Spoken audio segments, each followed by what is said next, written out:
Hello Greenridge, it's great to be with you today.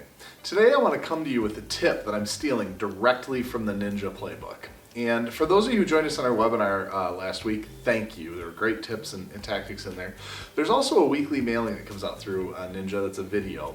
And I highly recommend you can sign up for it, sign up for free. Every Monday it'll come out and give you a little tip. And in today's video, what I really appreciated was that they talked about that even in this market where it's tough to have buyers because we don't feel like there's a lot of inventory, you still need to follow your buyer process. So Ninja has a very specific process. Some of you in this company are following that, deals with a funnel and moving people through.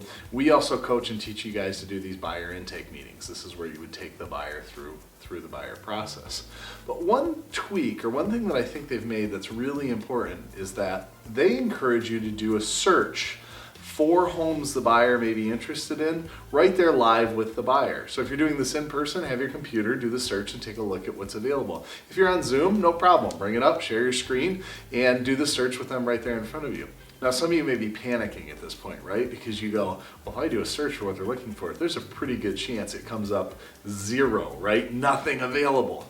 And it feels like that is the conversation that is controlling all points of the process right now and all parts of the conversation. And so what we encourage you to do is don't only pull up what may be currently active, but pull up what's currently pending that falls within their search criteria as well. Because we're falling into this narrative that there's nothing available.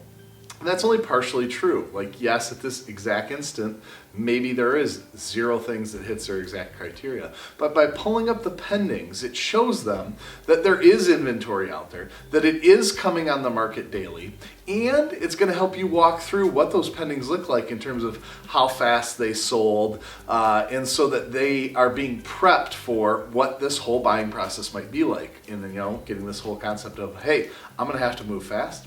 I'm going to have to be ready to write when I see something I like, and it's probably going to be competitive out there.